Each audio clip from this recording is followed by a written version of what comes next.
The opinions expressed by the host and guests in this show are not necessarily the views of Children's Health Defense.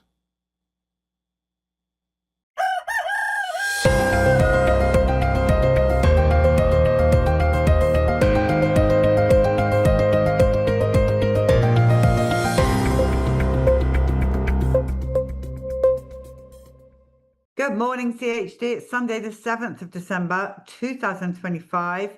Welcome to This Week with Mary Holland, President of Children's Health Defense, and myself, Polly Tommy. Well, we've had an exciting week, especially the end of the week, Mary. Very exciting, Polly. Week we've waited for a long time. Well, I'm going to run through a couple of articles, and we will get to that in a second, but there's a few articles leading up to it.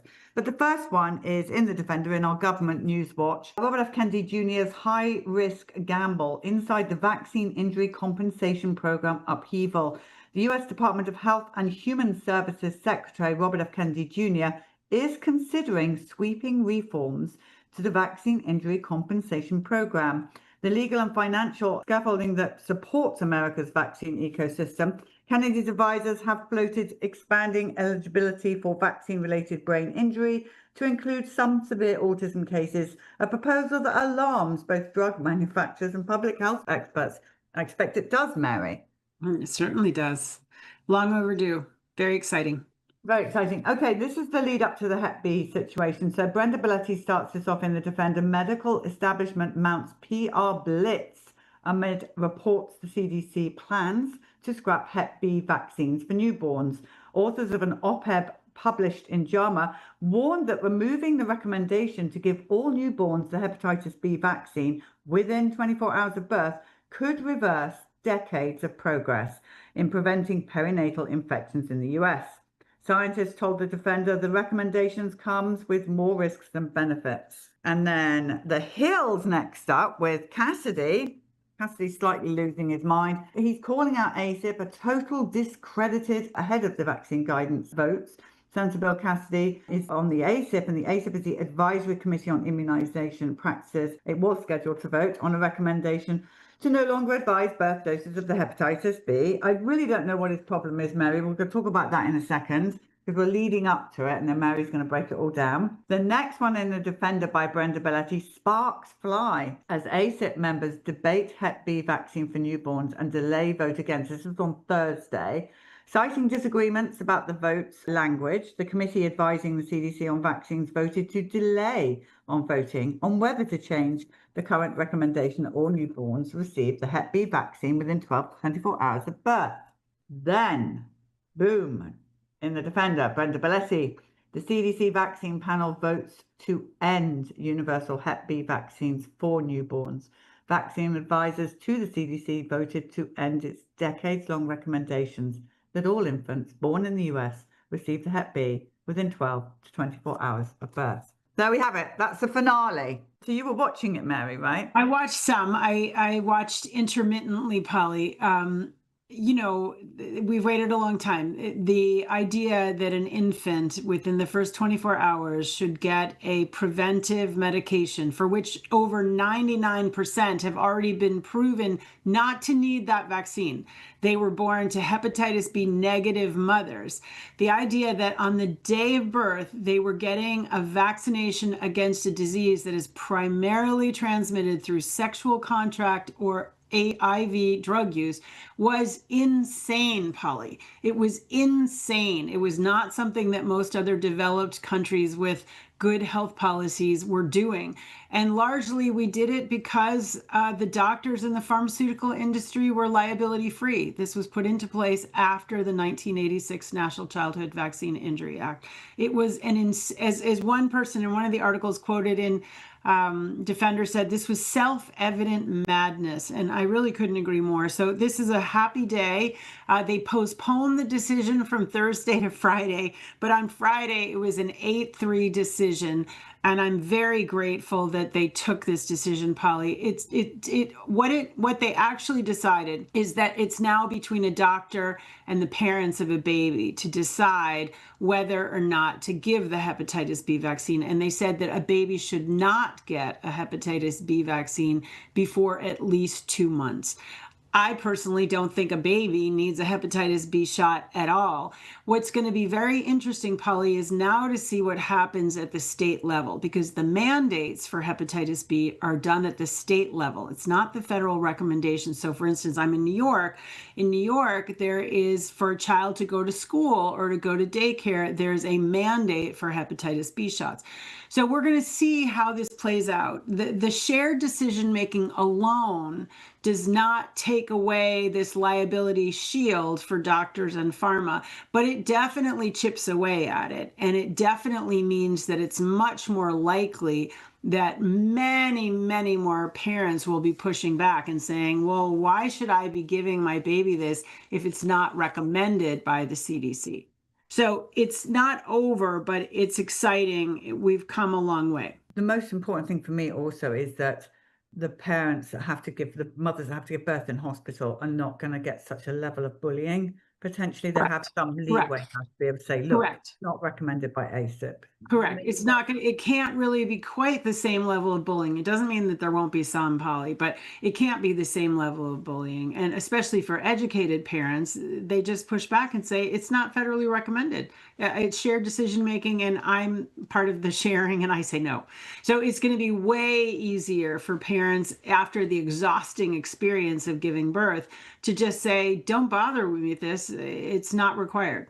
Yeah. Because most people don't want to even go to a hospital because of the Hep-B. So yeah, okay, good. That's great news, everybody. It's a good start. Anyway, it's a great start, Polly. It was the most obvious place to start. Day of birth. This was absolutely madness, and it's now. And it was fascinating to hear the pushback from the pharma allied doctors on the committee, but. I feel like we're gaining, Polly. We're finally gaining, and it was exciting to. It's exciting. There's some very good people on the committee now who are talking sense. There were some very good presenters on Thursday and Friday, and I'm grateful. Yeah, we do need Senator Bill Cassidy to calm down a bit, though. Seriously, he needs to calm down. Just saying. Good luck with that. Endpoint news here. FDA names Tracy Beth Hogue, who helped lead COVID shot investigation, as acting CDER chief. CDER stands for the Center for Drug Evaluation and Research. Stat News next up with the same headline. Tracy Beth Hogue, Macquarie aide, who investigated COVID vaccines to lead FDA Drug Center. Hogue's appointment comes after Richard Pazdure's abrupt retirement. She testified on Friday at the Advisory Committee on Immunization Practices. She gave very helpful testimony about what's done in Denmark compared to what's done in the U.S. She's also mentioned quite a bit in that leaked memo from Dr. Vinny Prasad at CBER in FDA. So I think she's very much somebody that is aligned with health freedom. It turns out, I didn't know this from the stat article, she's the 5th person this year to be leading CDER. CDER, the Center for Drug Evaluation Research, is very important within FDA. So I'm very grateful that we have somebody there who I think we can have a lot more faith in than we've been able to in people in the past there. Trial site news here in the Defender. HHS taps co-author of the Great Barrington Declaration to lead science office. So HHS appointed epidemiologist Martin Kulldorff, PhD, as Chief Science Officer for its Planning and Evaluation Office, signaling a major shift in federal public health strategy.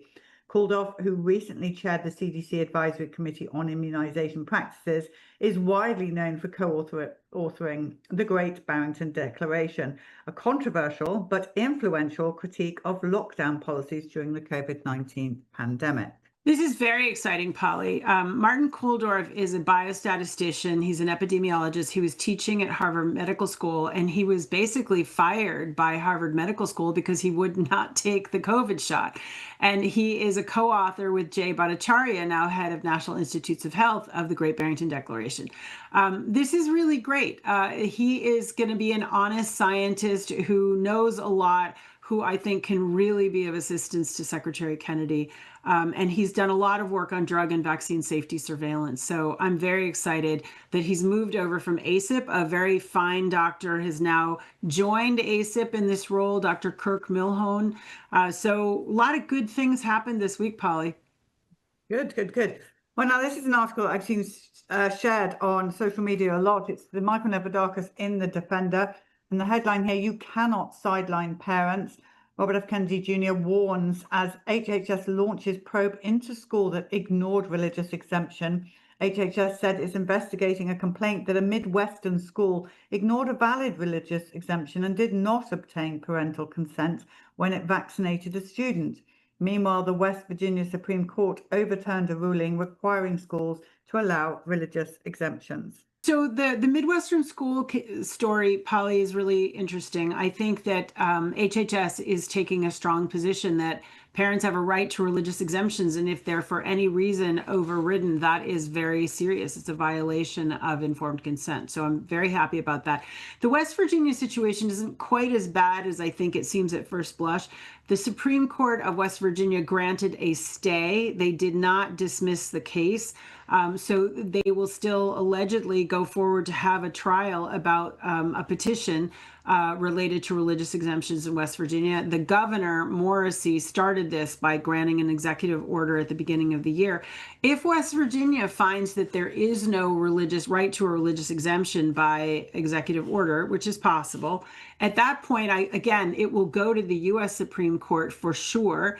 And I think it will just make it more absolutely inevitable that the U.S. Supreme Court is going to have to review this issue of religious exemptions and the right to a religious exemption as a core First Amendment right of free exercise of religion. So I think that no matter how the West Virginia Supreme Court comes out, it will be a good decision. The issue will continue to resonate very, very loudly in the country. Jill Erzen in the Defender, Colorado Medical School will pay $10.3 million after denying religious exemptions for COVID vaccines. The University of Colorado Anschutz School of Medicine agreed to pay more than $10.3 million to settle claims that it forced employees and students to choose between their livelihoods or their faith by denying religious exemptions to the school's COVID-19 vaccine mandate. In a statement, the school said it stood by its vaccine mandate, arguing that the policy was grounded in science and our obligation to safeguard lives. Fantastic. Thomas More Society represented a large group of plaintiffs, and they were really badly treated by this Colorado Medical School. And kudos that they kept fighting and they got a good settlement. And let's hope that these settlements, and this is not the only one, multi-million-dollar settlement for the wrongful denial of religious exemptions, will teach a lesson to institutions and corporations to follow the law in the future. Okay, Brenda Belletti in the Defender, leaked memo. FDA confirms at least 10 child deaths from COVID vaccines, promises sweeping reform. So it's a leaked memo to staff. Dr. Vinay Prasad said the agency will make changes to how it approves all vaccines after an internal analysis revealed that at least 10 children died from the COVID-19 vaccines. Though that number is certainly an underestimate due to underreporting, Prasad said. Reaction to the memo was mixed, with some COVID-19 vaccine critics accusing the FDA of a cover-up. That's good to know. So, of course, we're not shocked by this at all, Polly. We've been covering deaths from COVID shots in children in particular for many years. And we published the book, Cause Unknown, by Eric Dowd, about the deaths, the spike in child and young person deaths in 2021 and 2022. What's really important here is that this is an internal memo within the FDA. I really, actually, on reflection, I don't think they meant this to be public. But Dr. Prasad says, we have to look at this with introspection and humility. This is outrageous that children the children died from vaccines that we administered. And they tie the retirement of two senior officials in the vaccine program in CBER, Marion Gruber and Peter Krause. They tie them to Peter Marks, then head of CBER, overriding them regarding giving these shots to children. So I don't think this is the end of this story at all. And I am really glad to see that memo leaked and that they are actually investigating what did they do with having authorized these shots for children. Teen who died 5 days after Pfizer vaccine among the 10 deaths the FDA cited in the leaked memo. This Texas teen is 16-year-old Ernesto Ramirez Jr., now publicly identified as one of the 10 deaths the FDA said in a leaked memo that was caused by the COVID-19 vaccine. The teen's father, Ernest Ramirez, has spent years advocating for recognition and accountability, highlighting failures in vaccine safety reporting and agency responses. And we did get that story. It was one of the first stories that we got when we went out with the Children's Health Defense bus.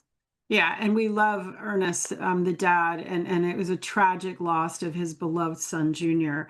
And one of the really interesting details in this story, Polly, that I didn't know from before, I didn't remember, is that not only did the Federal Emergency Management Authority offer Ernest Sr. $10,000 to change the death certificate from COVID vaccine death to a COVID death, but they escalated their offer to him to $35,000. This is just pure lies. This is pure falsification of federal records. I mean, this is criminal aside from everything else. This is government agencies perpetrating a fraud to change a designation from COVID vaccine death to a COVID death. And of course, Ernest is a very earnest and loving man and said, I would never do that to dishonor my son's memory. But it's a powerful story.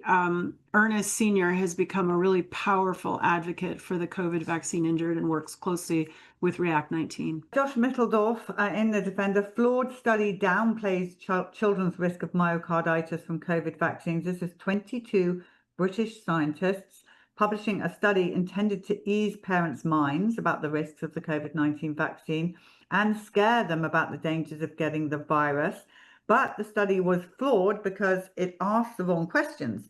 The authors buried evidence showing that the vaccine risk outweighed the virus risk in the appendix, while stating the opposite in their widely publicized summary. So fraud going on there. Polly, this is a really great article by Josh Mitteldorf, who volunteers with our science team. And these are apparently 22 prestigious British scientists who work at big universities.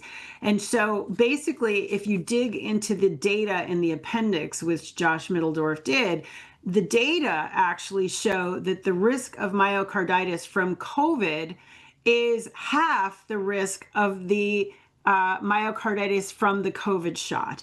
And so he describes this is PR masquerading as science, and it gives us some idea of the depth of corruption in medicine. This was published in The Lancet, what is considered one of the most prestigious medical journals in the world. So it's a great article. Suzanne Burdick in The Defender fired New York workers who sued city over COVID vaccine mandates, say new rehiring plans fall short.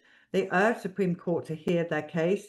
They could return to their jobs under a plan Mayor Eric Adams announced this month. The plan doesn't include back pay, but would allow workers to maintain their lawsuits against the city. On December the 5th, the US Supreme Court will discuss a lawsuit against the city filed by some fired educators. The court is expected to decide this month or early next year on whether to hear the case. So, Polly, the U.S. Supreme Court was deliberating on this case that was originally called Cain versus de Blasio, Michael Cain now being our head of advocacy, but was at the time a special needs children's teacher, a New York City school teacher.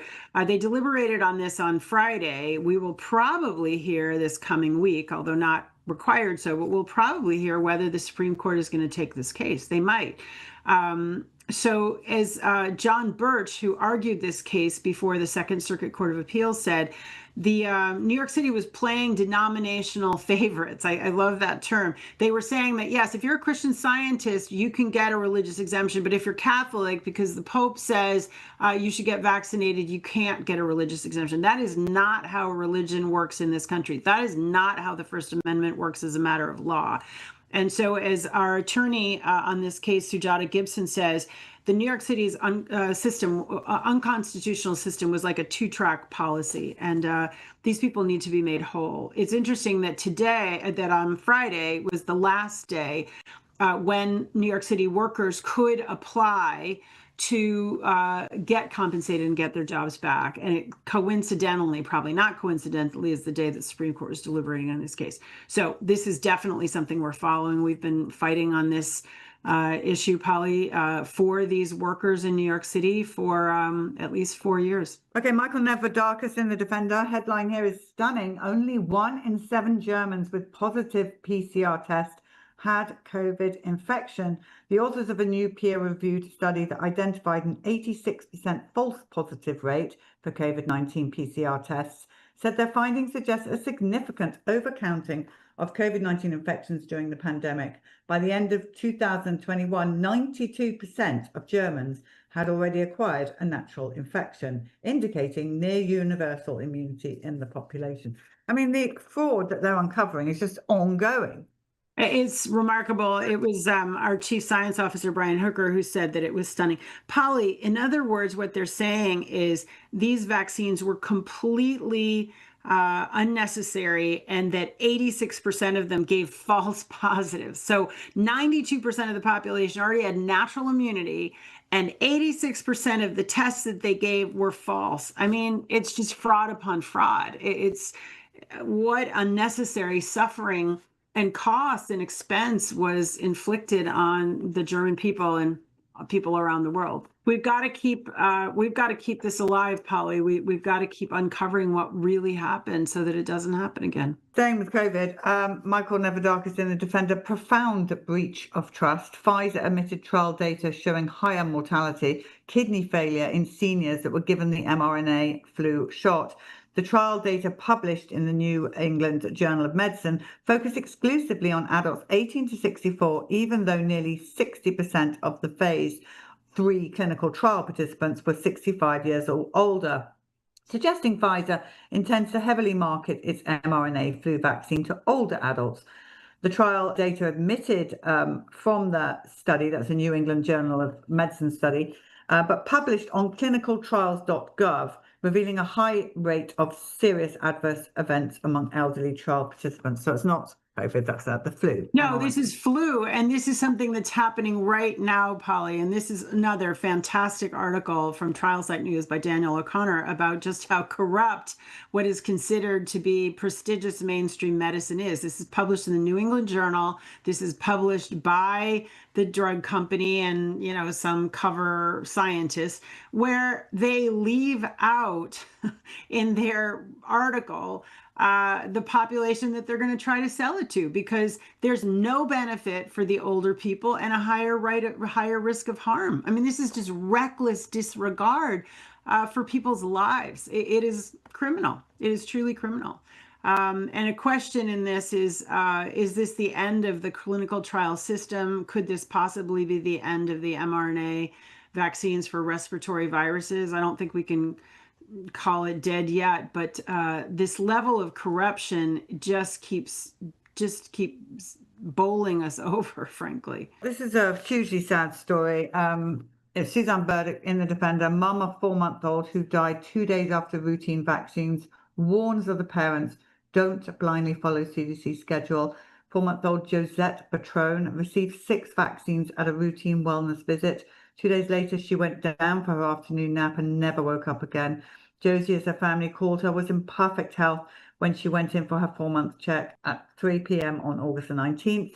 Josie had a first dose of the RSV monoclonal antibody shot and a second dose of DTaP, Hib, pneumococcal, rotavirus, and polio vaccines. Utterly horrific. Many of you saw the parents on CHD-TV on Monday morning, but this is a more in-depth article on that. Really horrific. It's horrific. It's an excellent article. It's just so tragic. The father in this case is actually a medical, professional. He's a paramedic, and he's dug deeper since his daughter died.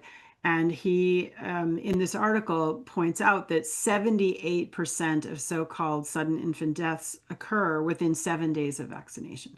And we've talked about this, Polly. We've really got to put emphasis on this. There's no such thing as SIDS. There's vaccine death for children and maybe other causes, but there's no such thing as just a baby just dies. That's not what happens. And we've got to start being honest about what's the cause of babies dying and why does the U.S. has such a high infant mortality rate. And I'll have to tell you, Polly, I think with this if we see that parents stop giving the hepatitis B shot to their babies on the day of birth, I actually think we will see a difference in the SIDS rate. Fortune, headline here, Bill Gates decries significant reversal in child deaths as nearly 5 million kids will die before they turn 5 this year.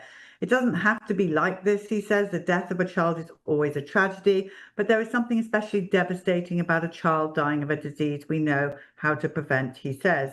Well, there's nothing more devastating than a child dying from a vaccine that you tell us is preventable disease, and you told us was safe and effective, and our child dies. So he's mad, completely mad. You know, he's still using these same institutes, Polly, that he funds that just come up with these ridiculous models. This is from a model.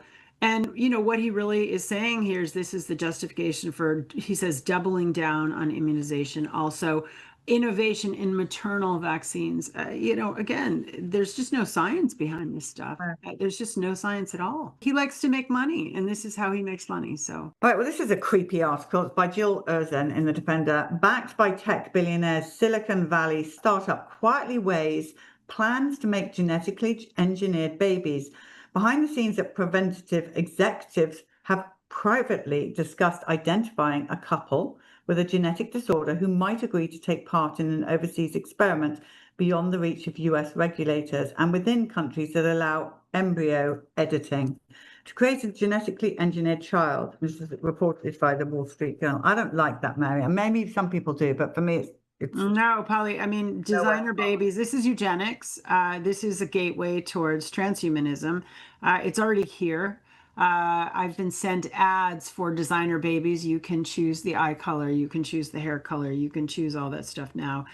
This is very frightening to me. These are very prominent people. They have billions of dollars to spend. Human nature, what can I say? It's upsetting. Terrific. Okay, Suzanne Burdick in The Defender. Children's Health Defence to appeal after court rules against woman who sued National Park Service over no cash policy. Toby Stover, who sued the National Park Service after it refused to allow her to pay cash to enter a national park site, plans to appeal after a federal judge on December the 3rd dismissed the lawsuit.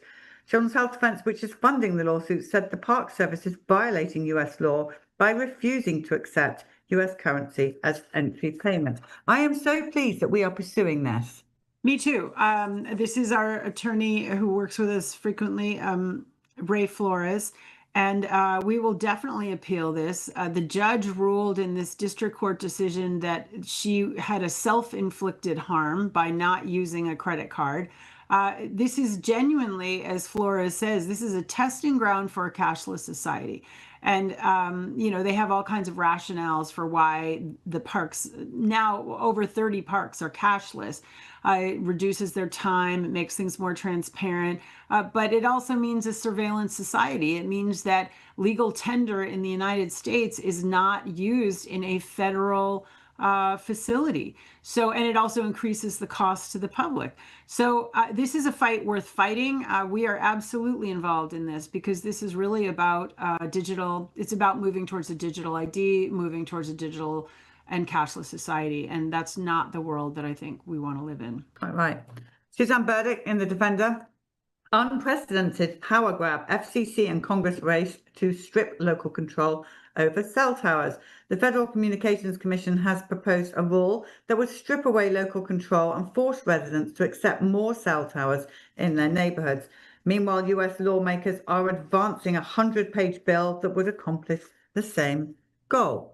Polly, this is another fantastic article, and this is really something that I think our very successful advocacy by our electromagnetic radiation team has really brought to a head. And this is now that the Federal Communications Commission and the Congress are trying to support telecom and basically make impossible the kind of advocacy that we have been doing, which allows local communities to say, no, we don't want a 150-foot cell tower put in our residential neighborhood. And because the 1996 Telecommunications Act does not permit people to litigate specifically on health reasons, which are some of the most important, we have been assisting local communities to litigate these on aesthetic grounds and on reducing property values.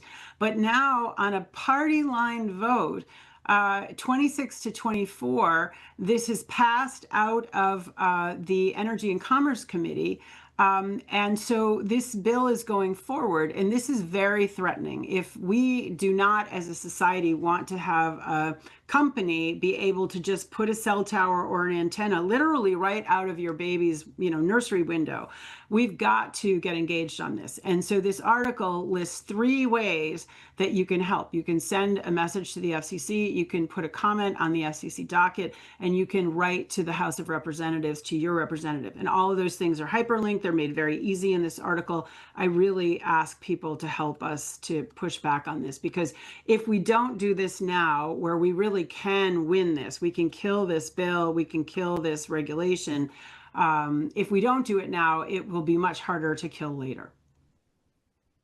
Yeah, and we have Annette on Financial Rebellion on Thursday, doing a great job talking about this as well. So good. Yeah, Suzanne Burdick in The Defender. Kids who get cell phones before age 12 are at a higher risk of obesity, depression, and poor sleep. So this is Rand Barzilay, MD, PhD, and lead author of a study published in Pediatrics, and a child and adolescent psychiatrist at Children's Hospital of Philadelphia, said he hopes parents will consider how their decision to hand their kid a cell phone may affect their child's health. One of the things that's fascinating in this article, Polly, is that Australia has declared that as of December 10, teenagers cannot own their own social media accounts. There's going to be a ban in Australia. So we'll have to follow that. I don't know that that'll succeed, but it's interesting that a country is really taking this step, because I think it is easy for people, for children in particular, to get addicted to this stuff. And as this article points out, it has really physical and mental effects, depression, obesity. Those are really serious issues. Yeah, absolutely. Okay, Jill Erzine in The Defender. Campbell's deny lab-grown meat allegation after leaked recording triggers Florida investigation. This leaked recording of a Campbell's executive allegedly mocking the company's soups and suggesting they contain lab-grown meat sparked a media massacre and an investigation by Florida's Attorney General. Campbell's denies these allegations, insisting its chicken is real and bioengineered label that is on that refers only to common crop ingredients. My goodness, people, we have to stay away. Doesn't that reassure you? I know, God. It's only the canola oil that's bioengineered. It's not the chicken itself. Can't make it up, Polly. Can't make it up. This one's crazy. And Campbell's Soup apparently is already being sued for high levels of heavy metals in their subsidiary Plum Organics that makes baby food. So you just can't make it up. There's nothing like home cooking, Polly. No, there's nothing. Okay, well, that's our news for the week, everyone. Tomorrow, I have an exciting show, so make sure you tune in tomorrow. We have an important story, breaking news story in the morning, and then we have Carl Jablowski and Brian Hooker to talk about the ASIP, get everybody up to date on that, and then we have Mothers to Be. So we're looking forward to seeing you tomorrow. But from Mary and I, pray big, stand firm, never settle, and we'll see you next week. Thanks, Polly. Thanks, everybody.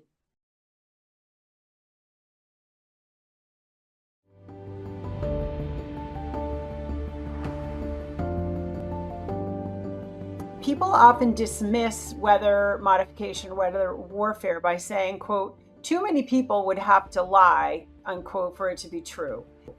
How would you respond to that? This idea that it would have to be such a huge conspiracy that it just couldn't come off. How would you respond to that? It's such a primary question. That is so core. And people have been so well trained to, even if they can see it with their own eyes, if a question like that is posed to them, psychologically they can't get around it. So we go back to the eyes wide shut scenario. And I would present the medical industrial complex. Again, we have nearly the entirety, with almost no exceptions, and I'm very grateful for the exceptions, stating safe and effective for injections that cannot be safe and effective. You cannot inject neurotoxins without causing harm, period. I mean, a 10-year-old that had any knowledge of toxic anything could come to that same conclusion. In the case of thimerosal, aluminum and mercury together, both highly toxic, and we know we have synergistic toxicity as well with those two specific metals. We have peer-reviewed science study to prove it. When you combine those two metals, overall toxicity can increase as much as 10,000%. I challenge anybody to look up everything I'm stating It's not hard to find this data. That's 100 times worse in the case of those two metals. So now we're breathing those metals. We all have mercury in us from coal-fired power plants, amalgam fillings, other sources, vaccines perhaps. Now we're all breathing in aluminum nanoparticles, and the mercury may be a part of the aerosol mix as well, because it appears coal fly ash is being used as a base material, which contains mercury and radioactive isotopes on top of that. So again, we can hide from certain medical treatments, Mary. We cannot hide from this. And the notion that they wouldn't do this to themselves. I've given examples before in the past. The detonation of 2,400 plus nuclear bombs on planet Earth contaminated virtually everything and everyone. They did it anyway. Project Starfish Prime, Project Fishbowl. Your listeners can look that up. Shockingly alarming tests in the magnetosphere of the atmosphere, detonating hydrogen bombs in the magnetosphere that scientists and governments thought could collapse the entire atmosphere and kill everything on this planet. Did that stop them? No. We're talking about power addicts that do not comprehend or care about the consequences of their actions, even to themselves. They want to retain that power at any cost. Can you tell us people, Dane, who have been on the inside of this and who have spoken out, but perhaps were silenced in one way or another? Are there whistleblowers from inside weather modification? You mentioned one earlier who you said was quote unquote suicided.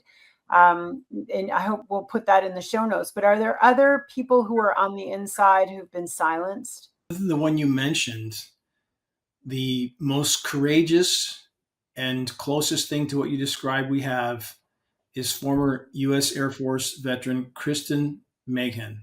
Geoengineering is occurring. It's been occurring. It is not new, and your tax dollars are funding this. Well, my name is Kristen Megan Edwards. I am a U.S. Air Force veteran. I served 9 years on active duty working in bioenvironmental engineering. Upon my separation, which was honorably, I went and worked for the VA in the Veterans Health Administration as an industrial hygienist and an environmental specialist. So as an industrial hygienist, my job was to protect people from such things as heavy carcinogenic metals and hazardous materials. And through that, all items that came on base was approved through what is called an Air Force Form 3952. And that is a hazardous materials acquisition. So in order for a chemical to be brought on base, it had to be tied to a specific task. If people were painting aircraft, we knew where that paint was going and what it was being used for. And this was all for liability. So when you start to find constituents coming on the base that you're trying to remove from the base and engineer out through different industrial processes, that was a red flag for me and really told me to do my own research. I've often wondered with the large amount of people in all branches of the military who work in an environmental facet, why they aren't coming forward. I don't think a lot of people are connecting the dots. Now, I wouldn't have stumbled upon why these constituents were being brought on base unless I had heard about geoengineering.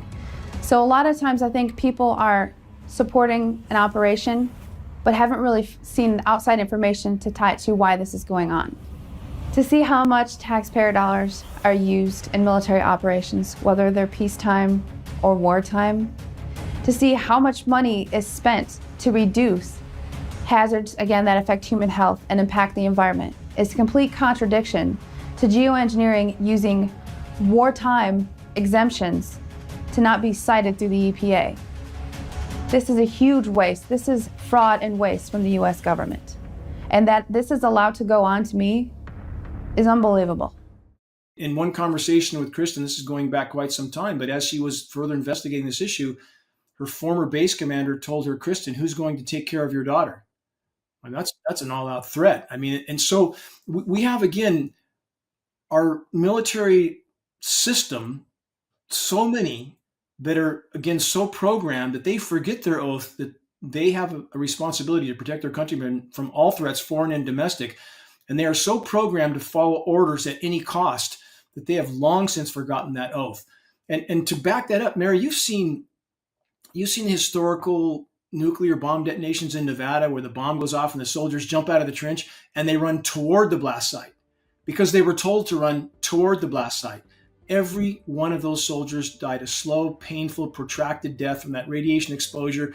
Did those in power care? Of course not. Did they care when they were spraying Agent Orange on not just innocent civilians in Vietnam, but our own soldiers? Did they care when they used depleted uranium ammunition in the Middle East? Contaminating our soldiers, Gulf War syndrome, you remember that term, I'm sure. And in that case, the use of DU munitions, which is basically getting rid of nuclear waste and makes a very powerful projectile as long as you don't care about living anymore on the planet.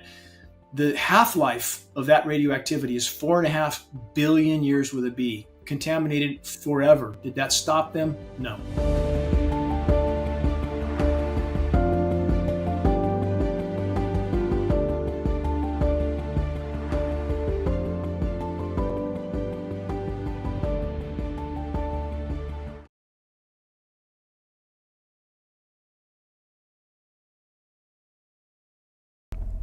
We are live. So tell us your name. My name's Ashley Paulden. And you are? Kim Paulden, her mom. Her mum. Okay, and how old are you? 17. And this happened when you were 12 years old? Yes. All right, first of all, tell us why you had 4 shots. What are those things? Leaflets you just gave me. 4 shots in one day at 12-year-old. So let me just tell everyone this. She had the HPV. I'm just going to focus on that. She had that. She had the Tdap.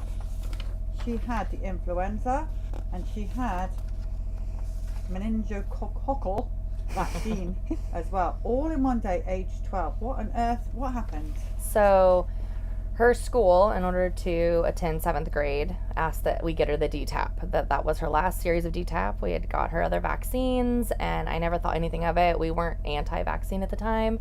And so we made the appointment, well-child visit, went in, no big deal. And during the questioning, the doctor was really pushing HPV. My husband and I had previously discussed that we weren't going to ever do HPV because the studies connected. They just seemed like there was loopholes. And as someone that wasn't anti-vaccine at the time, it just didn't seem, my gut just told me something wasn't right. And during the visit, Ashley was adamant. I mean, she's not someone that ever had anxiety or anything like that, but this kid was literally almost to the point of kicking and screaming, knew in her gut that we should not be getting this shot. And so after the questioning and the badgering and the I'll call CPS on you if you refuse to do the DTaP vaccine or the HPV, why it's important, that she had a family member that passed away from it. And after all the badgering, I finally said, you know what, just give her the DTaP. She was trying to push the flu vaccine, so I said, give her the flu vaccine, and I want to get out of here. I'm not going to do the other stuff. I'm not doing the meningococcal. We're not doing the other stuff. Just get me out of here. And at the point that she went to go administer the vaccines, the nurse came in. The nurse's name was Gabby, and she said, I'm so sorry. She's very pushy, but I'll just give you this and we'll be done. She comes in with a tray full of vaccine. I'm like, whoa. The nurse was blocking the door. Yeah, what is going on? What do you mean she's blocking the door? Like, she stood there and said, you are not leaving until you get this vaccine. Did she give me some more examples of what she said? What kind of things did she say? So she said, you are going to kill, to my mom, she said, you're going to kill your daughter by not giving her these, and she's going to get cancer and die. And it was very pushy, and she, was forcing it on my mom. And how are you feeling then? Scared? Overwhelmed and scared. I just didn't want to be in that place. I was just very nervous, and I don't know. I was already afraid of needles, but that wasn't even what I was afraid of. It was more of fear of something else to come. And so at that point, I had my phone, and I don't really remember the chronological order of when my phone came out, but my phone came out to call my husband immediately. And the doctor was standing next to my daughter. My daughter was on the bed. There was 2 chairs against the wall to the right, and I was sitting in the chair, and I sat up and had my phone, and the doctor was standing by the counter and just pushed the phone out of my hand and was like, we're not gonna make any phone calls. I'm telling you I know what I'm talking about. Really uneasy. And as soon as she walked out and the nurse had been blocking the door, the nurse walked up, grabbed it was so quick. It was like bam, bam, both legs, super fast. It was in the arms. I'm sorry. Oh, arms. And out of nowhere, Just do that again. Arms. So yeah, just double, bam, boom. bam, quick, fast. It wasn't like one and then Band-Aid and then one and a Band-Aid. It was like bam, bam, quick. And it happened so quick that by the time she set them down, I was already out. I told my daughter, I said, we're leaving.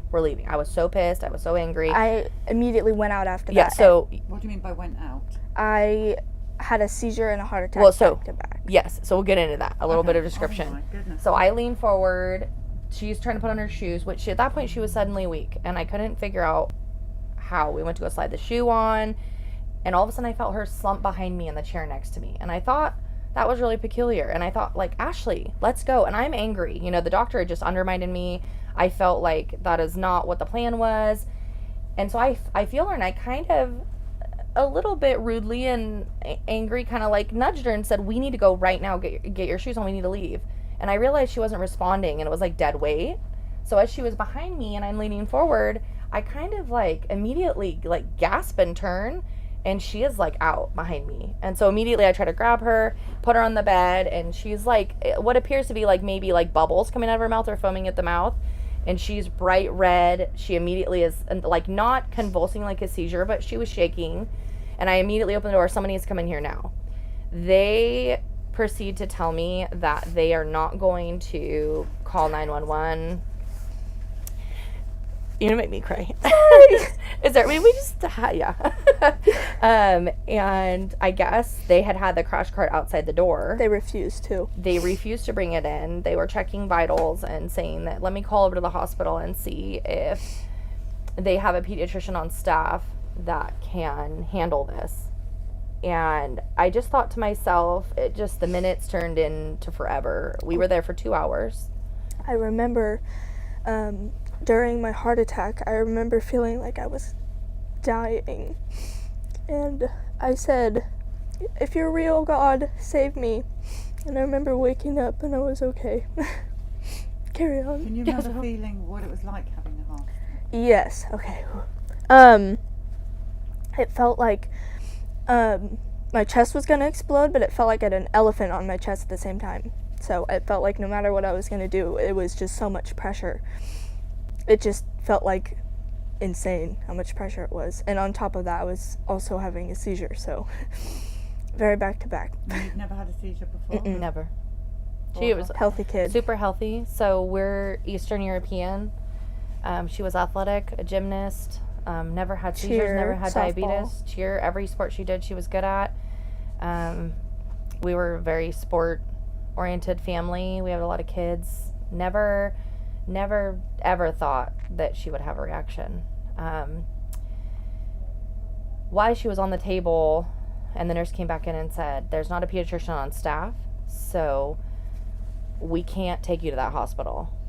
A million things ran through my mind. Is she still unconscious at this point? So she was coming to, but she was red-faced. She had like blotchy, patchy skin with like chills, goosebumps that didn't leave. And I have some pictures on my phone. We would have to turn back on scan through that you can see on her page. And it was just unbelievable. So after 2 hours of the nurse coming in and frantically apologizing, I'm so sorry, she's pushy, she does this. I said, have you ever had another reaction? Have you ever had anyone ever have this reaction? Like, this isn't normal. She's never had reactions. I said, maybe she's had a fever when she got her shots and they've told her to give her Tylenol. Didn't know that was bad. I wasn't allergic to anything. And here she is shaking and freaking out, and they're checking her vitals and saying, well, they're going kind of erratic, but we'll just watch you for 2 hours. At the end, the doctor denying her claim, this is an allergic reaction, this is anxiety. You just need to get a grip. This is only anxiety. It's all in her head. You just need to move on. I gave you your time here. We were supposed to watch you for 30 minutes. You've been here for 2 hours. Like, you need to leave.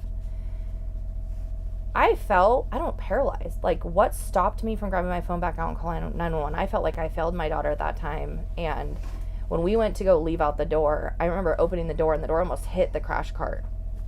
I had never seen one in this doctor's office. My kids had grown up in this doctor's office. And I just remember looking, and it just was like a pierce in the heart. Like, they even had that thought that they were going to need that, and that they yielded no real medical attention to help my daughter.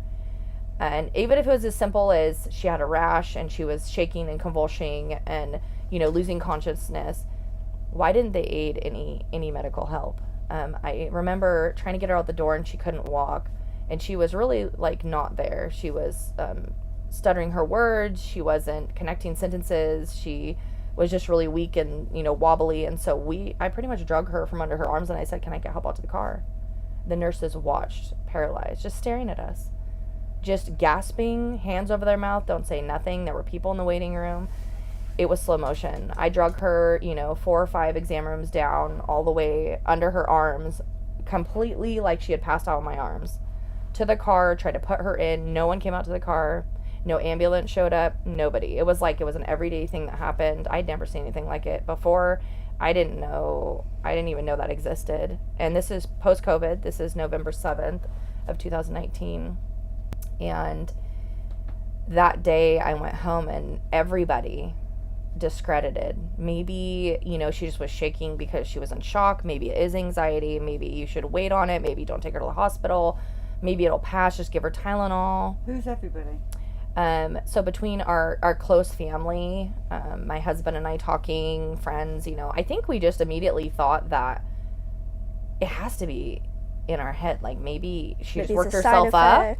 Maybe it's just a side effect. Maybe, the DTaP, I ended up getting these. They wouldn't give me, during the time of the vaccine, I asked for a printout on information on HPV. She wouldn't give it to me. I asked for a DTaP, wouldn't give it to me. She's like, well, you've had 5 other DTaPs. Why are you worried now?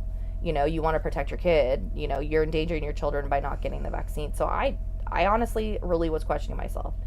We went home that night. I want to say it was either that night. We ended up going to the ER, or the next following night. The next morning. We went to a different facility about 30 minutes away. It had been, I don't even remember when our appointment was, sometime in the mid-afternoon, so it had been hours.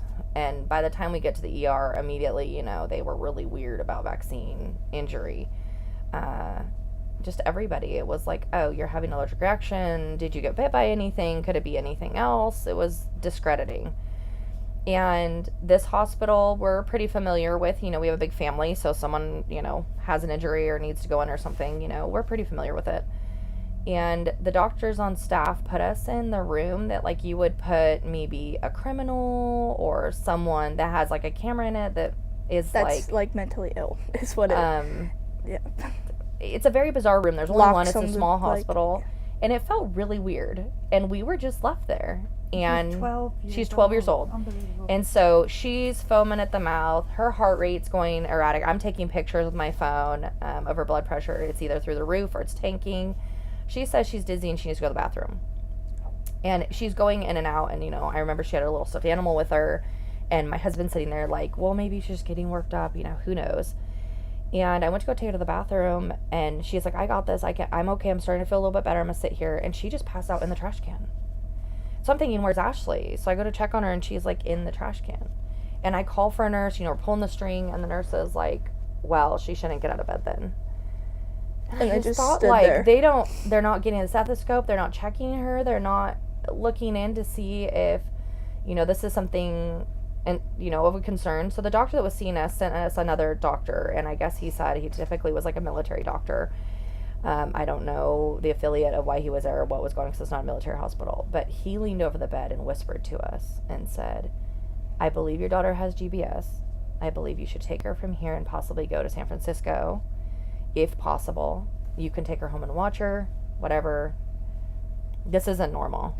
Just for our viewers, GBS, Guillain-Barré syndrome. Mm-hmm. Explain what that is. So for us, her symptoms was she couldn't walk a straight line. If they had her stand up, she was like my knees like were Gumby snapping. like. Yeah. She was very like rubbery. Her movements were fluid like, she couldn't walk a straight line. Her feet would fold underneath her. She had excruciating pain in her joints, rashes all over her body, like permanent goosebumps from, earlier. And this is coming from somebody that did gymnastics for years. Yeah, she couldn't put on her pants, she couldn't get dressed, she couldn't even hardly hold herself to go on the toilet. So there, I know GBS can become very serious. It can potentially, you can lose your life.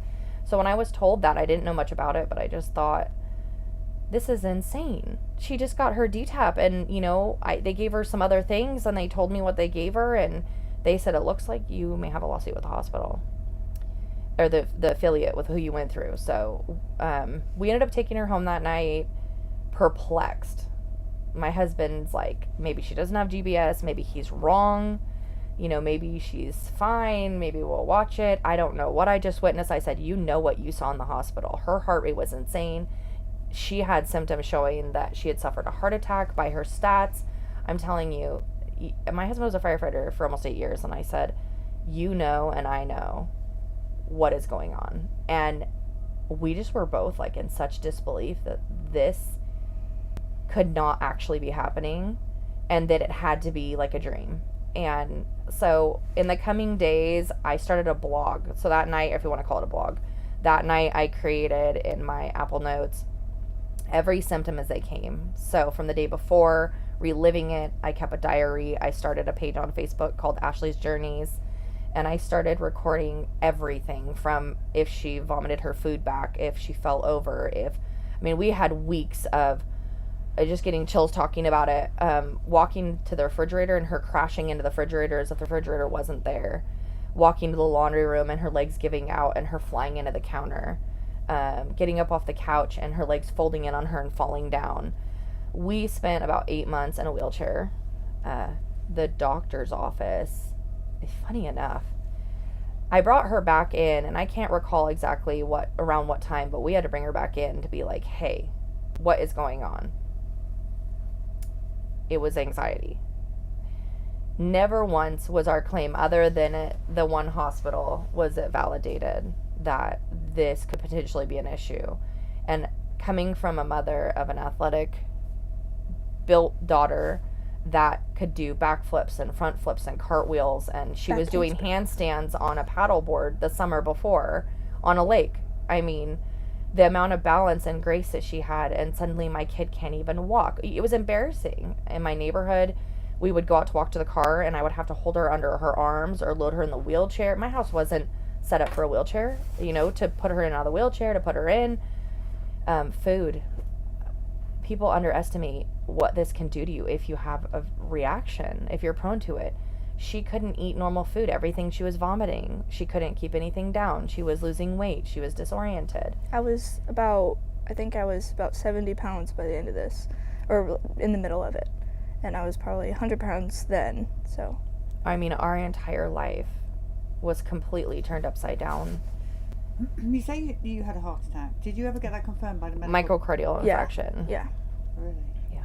And it was funny because I asked for the hospital records, because when I get the little thing sent home, GBS, here's what's to watch for. So I thought, okay, well, that's what they're ruling it. Move on with her life. She'll be fine. That's what they're telling us.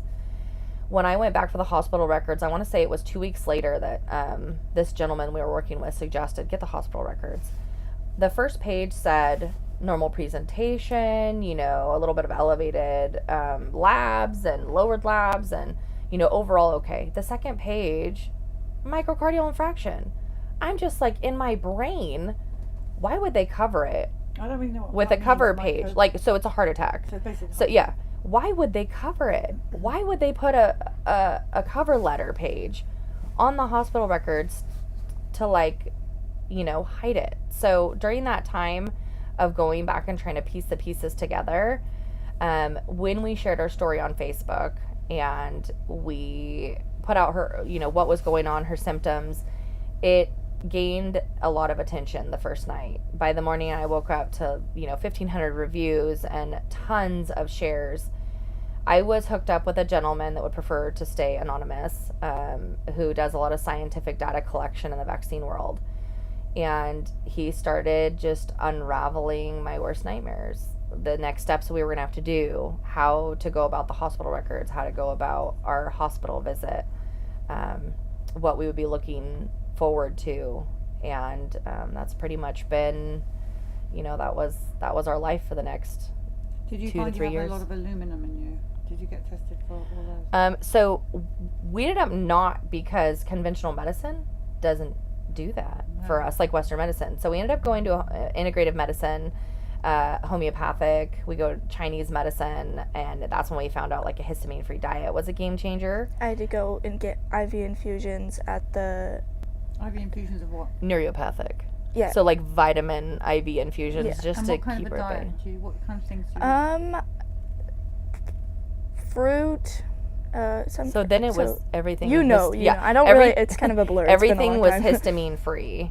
So except for potatoes, which potatoes are in the nightshade family, so you would think that you should stay away from those. But we found organic chicken without any seasoning on it, potatoes, scrambled eggs. Scrambled eggs. We had to introduce those later on, but so we just started kind of creating our own diet. So celery. Have salt. So no seasoning. She didn't do a little. heavy I couldn't have any flavors sugar, in the really. chicken. Yeah. And this helps you a lot. Yeah. Oh yeah. Yeah. So did you Did you report it to VAERS? So we did a VAERS report. What I realized when I went back to visit it, I wasn't finding my input. So whether I did it incorrectly or how that happened, it was probably a year into it, because at the time we didn't know VAERS existed. No one, and that's what the other crazy thing too. The doctors aren't the first ones to say make a report on VAERS. We had no idea that VAERS was even a thing. So, you know, in this conquest of the past 4 or 5 years, it's really opened our eyes to the existence of vaccine injury, and it's just unreal. It's unreal. Where are you in the lineup? You've got how many siblings? Well, now I have Almost 9. almost eight, including me 9. But before I had, how many did I have? 4 biological. 4 biological. Sorry, there's too many. So you've inherited some more. Yeah, you're saying? yeah. Okay. And how do they all understand what happened to you, and has that affected them with their thoughts about vaccinations? Yes. So actually, my sister just had my nephew in June of last year, and they were at the doctor. My mom was with them, and they asked, "Do you want to get this vaccine for your son?" And my sister immediately said, "No, my little sister almost died from this, so from getting vaccines." So she didn't vaccine her son. My little brother is no longer getting any vaccines. My oldest brother as well. So yeah. So, and how is the unvaccinated baby? Great. Oh, He's super healthy. He's not chunky. sick. I know, right? He- Brain changed. He's only been sick one time, and it was like it was allergies. a very mild cold. Yeah, I it mean, was very- we go to Disneyland, we go to Six Flags, we go to Universal Studios, we travel a lot. That kid is so healthy, and He's the chunkiest little kid. Super, you know, chunky baby, and just super intellectually connected, and eye tracing and That's walking, because of you, and you know that, you don't changed Because you of changed your his pain, life. This is the saddest thing of all. The deception is so great that it takes for one of us to have a child or Yeah. someone we love injured, for us to put it right for the future of our Yeah. family. And Yeah. unfortunately, that was you. And you had a horrific time, only age 12. Yeah. You should talk about how you felt when your siblings asked. I know it's a hard one. How your siblings, when they asked how you were doing when you were at the hospital. So I only heard about this through my mom and my sister, but I guess when I was really, really sick, like not doing good at all, probably my worst, my sister asked my mom, "Is she gonna die?"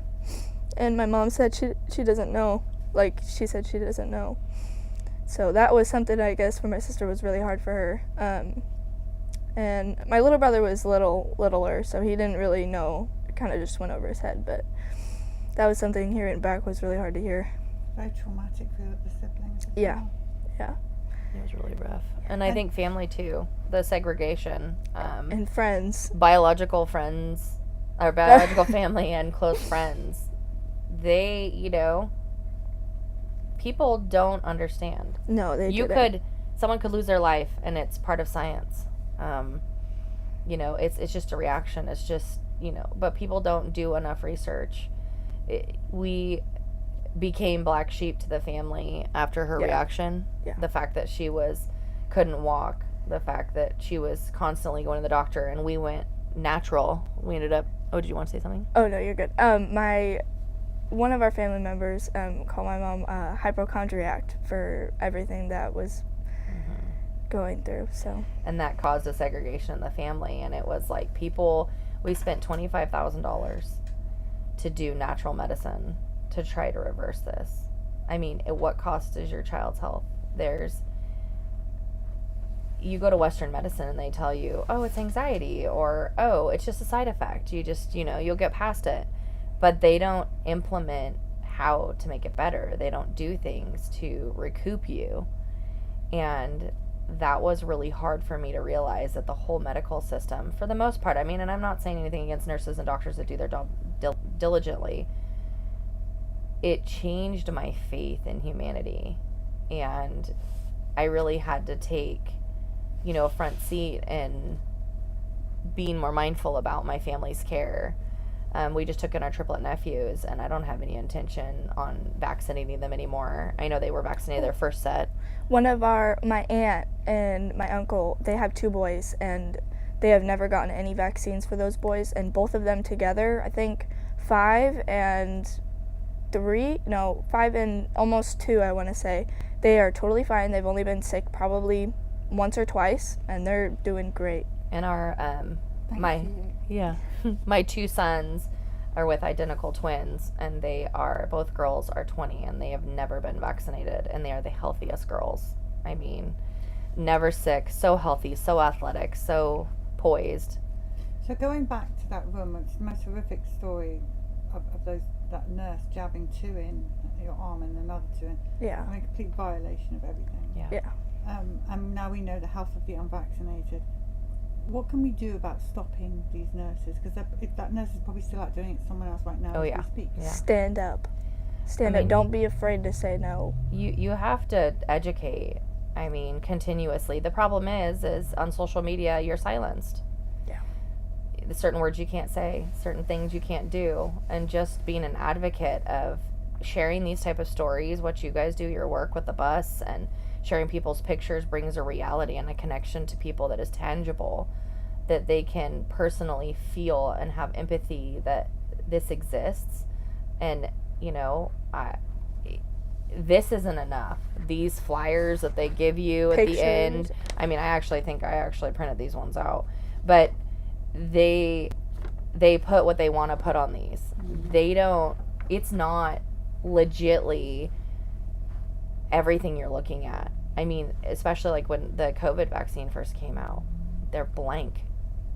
I mean, which of course none of you had. Yeah, no, not at all. Again, and luckily our scientific buddy that is unnamed, we saw it before it came. That's a whole nother story. I had to wear a mask before COVID too, because of me preventing everything. I mean, that was another thing with vaccine, is how sick someone can get when you get these, how much it brings down your immune system. People think get a vaccine, it brightens your immune system, it's better, but it's the opposite.